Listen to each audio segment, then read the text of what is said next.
This is Dan Ferrisi, editor of Sound and Communications Magazine. Happy to be joined by Larry Italia, President and CEO of d&b audiotechnik, looking after the US market. Thanks for joining me, Larry.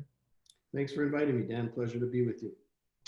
Obviously, the topic of conversation, as it is for most people right now in personal and in business communications, is COVID-19 and how we're all adapting, how we're coming to deal with the new normal.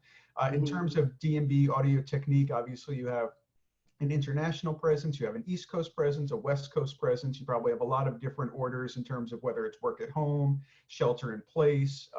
How is d&b adapting in terms of its own business operations? Is everyone working from home, or there are certain people who are still coming into the office? How has it worked as far as your actual business operations and your employees? You're correct. We recently opened a West Coast facility, and I live here in California. And so I think Governor Newsom put the order out here about a month ago now. Actually, I had people go to work from home even before the state put out the statewide lockdown order. So in the West Coast facility, basically nobody coming in. The tech guys can come in and do stuff with the gear if they need to, with all the appropriate social distancing, and we've taken all the hand sanitizers and all the other different measures. And in our primary facility in Asheville, North Carolina, we are still operating there. There is a lockdown order in North Carolina. So everybody other than operations people, warehouse guys, are all working from home. But the way that the order was written, actually we got hit with 2 orders in North Carolina. As you know, there's no coordinated federal response to any of this. So everybody kind of does their own thing. And we first got hit with a county order that allowed us to keep doing business. And then that was followed a week or 2 later by a state order, which also allows us to continue to do business. So I think from what I hear regarding a number of other companies in the industry, we're pretty fortunate. Through the whole thing, we have continued shipping and doing business as normal as you can do it under these conditions. We haven't had supply chain interruptions from Germany, so I'm still receiving inventory. The factory there is still open. Our factory is based in Bachnang, Germany, and they were not ordered to close by the German government. So from what I hear, compared to some other companies, we're in better shape than most from a business operations point of view.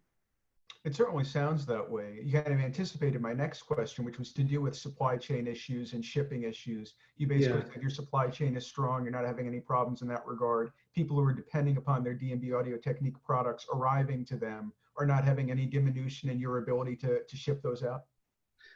That is correct. If you have a PO and you would like to buy the finest audio equipment in the world, please send it on over to me and we'll get it out this afternoon. On the global side, Italy gradually went to a state of being totally closed down, and our vendor for our drivers is an Italian company most of us are familiar with, and they did get shut down in the supply chain, but we were proactive there and laid in a lot of inventory from them before Italy closed down completely. So that hasn't had any effect yet either on operations. So far, we're good. Moving to some financial and fiscal matters, obviously a few weeks ago we had the relief bill that was passed by Congress, and there may be more to come. Has d&b had to do anything in terms of financial strategizing or any kind of economic moves to make sure that you could make payroll, to make sure that nobody had to be let go? Have you had to make any kind of business or fiscal adaptations as a result of what is a very, very difficult economic climate directly as a result of COVID? Yeah, sure, of course, like everybody. I should say, first off, we haven't laid anybody off or furloughed anybody or whatever the term you would use. And of course, as you mentioned, we're a global company, so the situation is different all around the world, depending on what those governments are doing and what programs are being offered and that kind of thing. Maybe for the purpose of our conversation, I'll just limit my comments to the United States. So yeah, we are availing ourselves of anything the government will provide. So, and encouraging our customers to do so also. So we have applied for the PPP. who knows where that's at? You read something different every day. Anyway, we're in the food chain there. We have made our application, and if the government comes through for us, great. If not, we're prepared to roll with it. But I think every one of the companies that are out there that qualify for one of these federal programs, I think you would be foolish not to apply for it, regardless of what the bureaucracy is or whether it actually comes through for you or not. You know, everybody has to do everything they can do right now. And our number one priority is our employees' health first. And thank God we have no one has contracted the virus, nor am I aware of any family members of any of our employees who have, you know. So that's great news. But then after making sure we're doing everything to ensure their health, we want to do everything we can to make sure to keep the team intact and keep everybody employed and able to pay their bills and support their families, et cetera. So yeah, we've been doing everything we can do.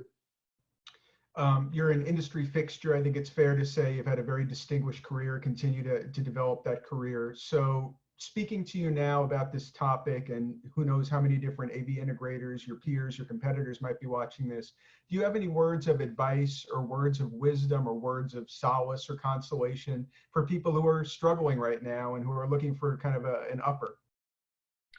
Well, I think it would be presumptuous of me to advise folks in an industry full of very smart people. What I would say is, I guess, is by way of encouragement.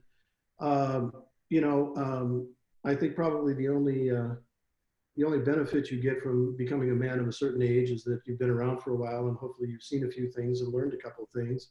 And so I was around on 9/11 in this industry, and I was around after Lehman Brothers, or I don't know what we call the mortgage meltdown, what was that, the Great Recession, whatever, 2009, 2008, 2009. And so and those were both rough patches for the industry, as we all know, and the industry came back. I think I would encourage people to think different. Somebody probably copyrighted that, but I would say think different, because though I went through those things, this is not like that. This is something different, and I expect that there will be lasting changes to the industry and the way we do business as we come out the backside of this. You know, we're a big part of our industry. You know, for us, for instance, you know, the integration market is just going along basically as normal, very little disruption. Of course, you know, what we call the mobile business, you know, touring sound and corporate and all that kind of stuff is dead, right? But that segment of the business that we're all in is the mass gathering business, you know? So, okay, all the businesses open on May 1st or not, whatever. I don't expect to see 80,000 people going into a stadium on May 2nd to see Kenny Chesney or something, you know what I mean? So who knows when all that comes back.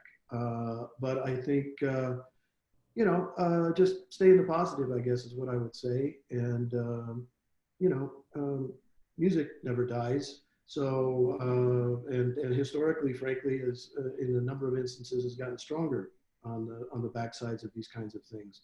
So, you know, I'm expecting it to come back, but I don't expect it to come back in the same way.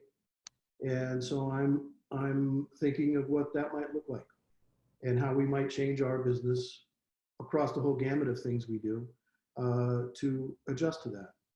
And whatever that new normal is for the live performance, for the touring business in particular, when we come out the backside of this, nobody knows, but I think we're going to have to keep our minds open and see it a different way. It is going to be a different way, I think. So yeah, I think there's a lot of truth in that. I think ours has proved, as you say, to be a resilient business. We've come back stronger than we ever have been, despite multiple economic challenges, macroeconomic challenges that have affected the whole world. But we've come back and grown stronger and stronger.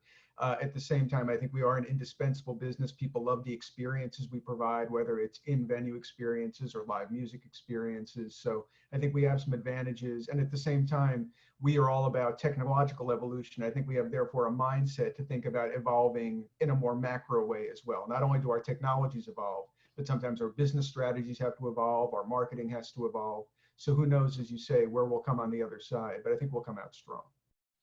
Yeah, I agree with you completely, Dan. And I think you make a really good point about the technology side of it.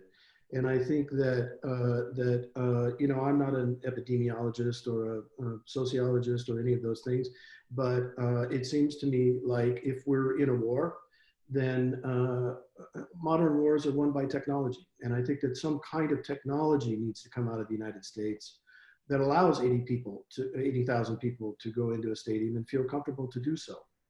I don't know what that would be, if you're going to prick my finger or it's a retinal scan on my iPhone, or I don't know what that is, but somebody's working on it, I'm sure. And that will probably be the key to really getting the big performance spaces up and running again. Well, thank you again for your time, Larry. I really do appreciate you making some time available for us. Again, Larry Italia, President and CEO of d&b audiotechnik, looking after the Americas, joined by Sound and Communications Editor Dan Ferrisi. Thank you very much. Thank you, Dan, and say hi to Vinny for me, okay? Will do. Okay.